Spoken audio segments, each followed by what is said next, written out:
stylist, event coordinator, lover of music. I actually perform with a live jazz band. And the question is, sports, man. We're talking sports today. So I fell in love with sports like at 4. And it was immediately, it wasn't basketball at first. It was soccer, cricket.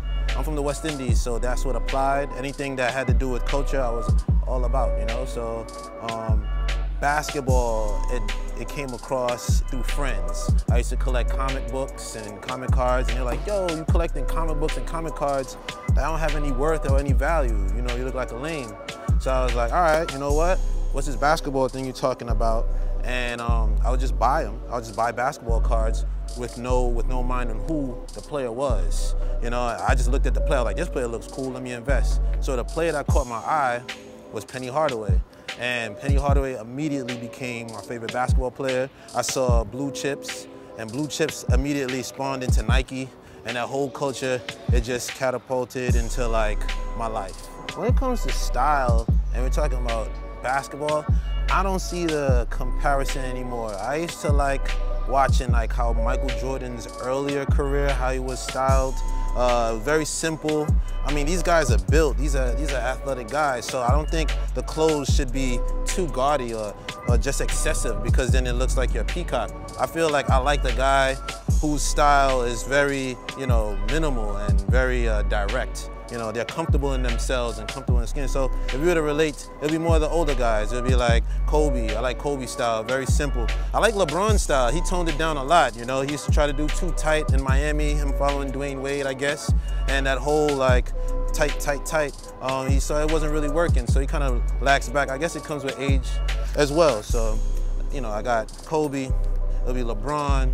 At times I like, you know, what Chris Paul is wearing, because he's very style conscious.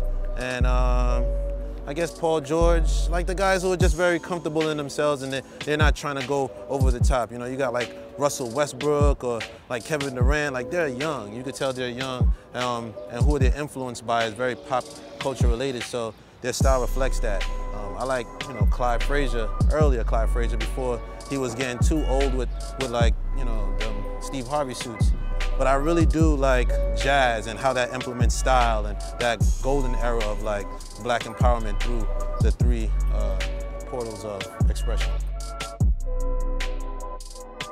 I love the state of basketball right now. A lot of people disagree because people are getting away with flops. There's a lot of like technical calls, taking away the physicality of the game. You know, a lot of players manipulate that, like a James Harden or a LeBron James.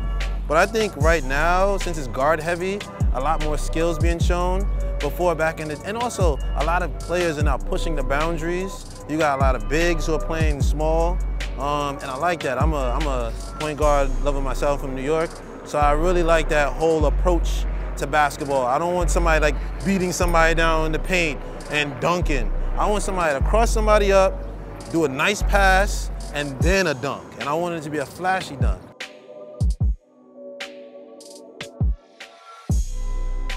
Music in the NBA, man, I'm not gonna lie, it affects the emotions and the players immensely. I think this type of music nowadays that people are gravitating to is more emotion-based. So it's not lyrics most of the time. So you can see these players on 100. Like, I doubt a Russell Westbrook is fully listening to Kendrick Lamar's album the same way he's probably listening to Lil Yachty or like Amigos. Like, he's going hard to the rack. Like, these players are like charged up. And that's one benefit of like turn up music and listening to music, conscious music. It's 2 different times. Like, I'm listening to conscious music in my head at home. That's what motivates me. But I know for the general masses, if you're going to lift a 350-pound weight, I'm not listening to something conscious. I'm listening to something real ignorant. I'm putting on some Rick Ross or something that's dropping the N-word like 80 times to get me to put that 450 on that rack. So I think with hip hop and state of music right now, it reflects that. If I hear somebody talking about sports, I want them to take it in a way where I'm thinking different. I think there's a lot of entertainment in the commentary sense, and there's not a lot of people who are digging into the facts. I think a lot of times, like, no shot at Stephen A. Smith, he's a great person when it comes to like attacking a subject, but sometimes his pattern and his tone, he just wants to be the guy that opposes all the time, as to really like listening to what he's one that wants to hear himself speak.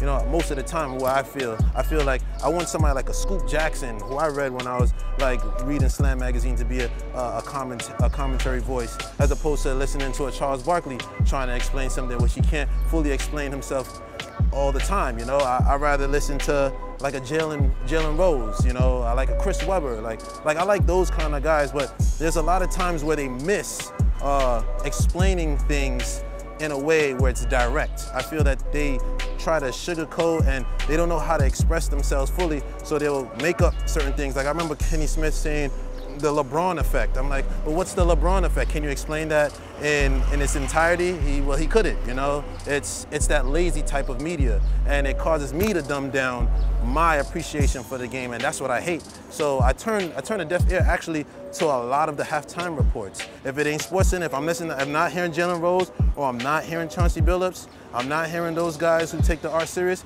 I'm not listening. Like I'd rather listen to NBA TV and listen to my man Rick Fox talk about basketball than to give TNT a try. So if I'm talking basketball, I want them to step it up in that case, because as a fan, I appreciate the commentary. If we need to get a lot more nerds behind the desk, I'd rather that than ex-ball players who can't express themselves.